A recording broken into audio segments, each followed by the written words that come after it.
And we're back in Studio 7 as we will talk the beginning of the MLB postseason and the biggest takeaways and surprises from Week 4 in the NFL. Joining me on the panel tonight is the staple, Matt Yeazel, Kristin Parisi, and in his debut we have Aidan Hatton. Let's get it started. So, over the weekend, the MLB concluded the regular season in dramatic fashion as 2 spots were left to fill for postseason play. What were your reactions from the weekend finale, Matt? We'll start with you. Yeah, it was an action-packed Sunday, of course, with football, but it was baseball season. It's been a great month of September overall, and of course, it all came down to the last day. I was most interested in the AL wildcard race. The Toronto Blue Jays, a very fun team, very young team with a lot of power hitters, were fighting for a playoff spot, and then the Seattle Mariners, of course, trying to end a 20-year playoff drought. It was really fun to watch their games. Neither of those teams are in this bracket, of course, but it was really fun to watch, and it kind of shows how the wild card, having 2 wild card teams play in a single game, it was really a great decision by baseball to get more teams involved and to create more excitement towards the end of the season. Yeah, nothing better than having to wait until the very last day to get those postseason clinches, but I don't know, man. I had to bring it out tonight because they're playing as we speak. Oh, gosh. Who surprised me most? The Yankees. No, it's backwards. It was backwards. All right, there we go. There we go.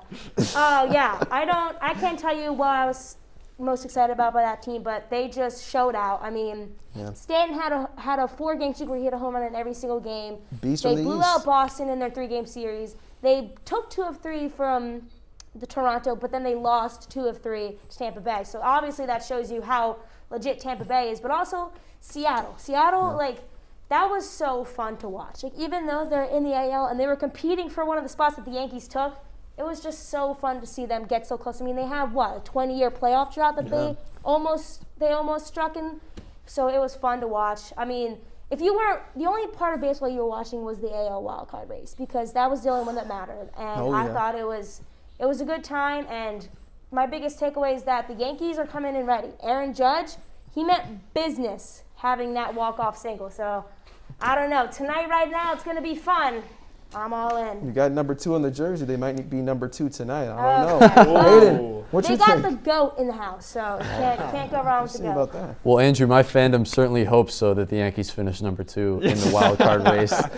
But let's flip it to the NL to get rid of my disgust for seeing the jersey tonight. Don't hate it. Don't be salty. How about that NL West race? We saw the San Francisco Giants and the LA Dodgers finish with north of 105 wins. The Giants ultimately winning it at 107 and the Dodgers coming in just short at 106.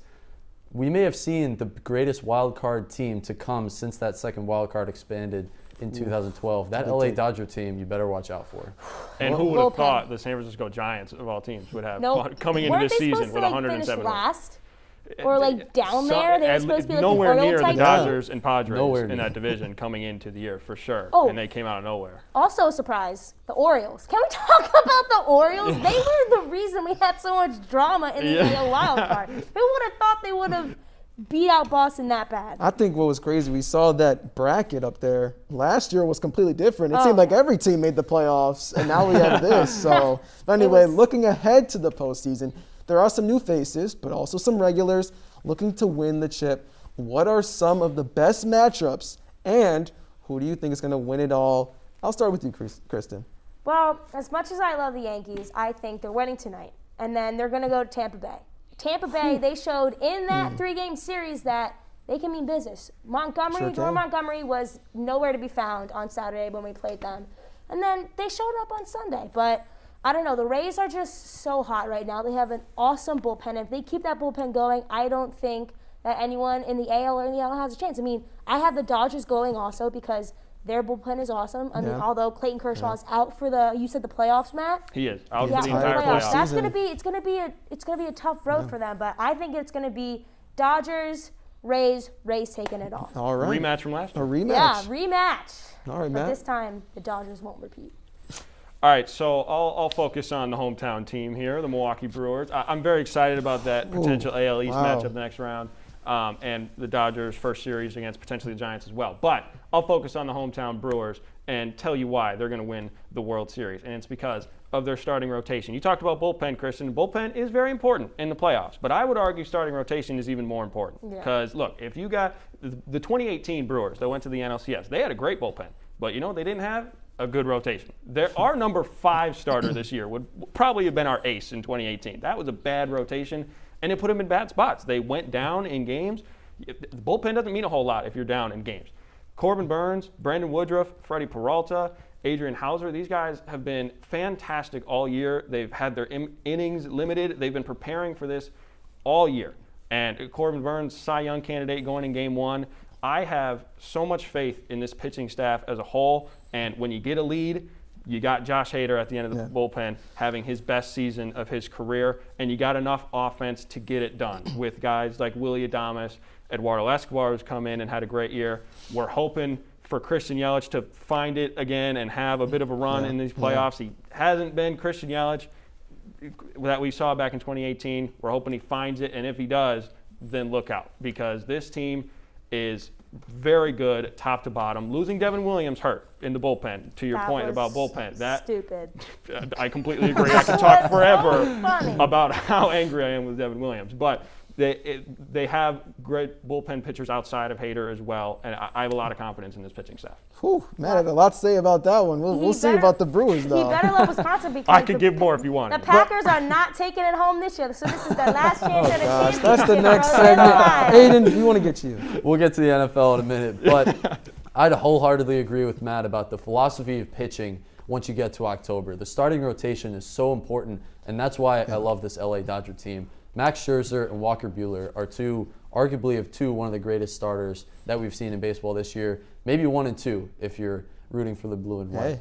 So you have those 1-2 starters, Max Scherzer and Walker Buehler, to start a series potentially against the San Francisco Giants up if they win this wildcard game coming up. But I love that team. I love their pitching. And I think there's somewhat of a dark horse coming out of that wildcard round. A dark horse? You think the San Francisco Giants are a dark horse? Well, I would have to. I was going to say no. I would have to agree with Aidan, though. I do have the Dodgers as well. They are one talented team. And you were just talking about just their starting pitching from top to bottom. You were talking about the Brewers top to bottom. I think the Dodgers top to bottom. They could go back to back. We'll have to see. But moving on to football, Week 4 was full of surprises and upsets. Some teams got their first win. Others suffered their first loss. Who surprised you the most this weekend, and what lies ahead going into Week 5? Aidan, we'll start with you.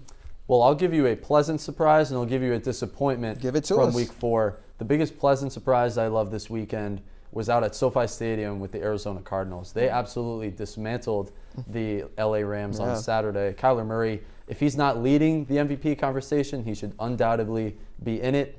The Rams last week obviously took down the reigning Super Bowl champion Buccaneers, who unfortunately took down my Patriots this weekend.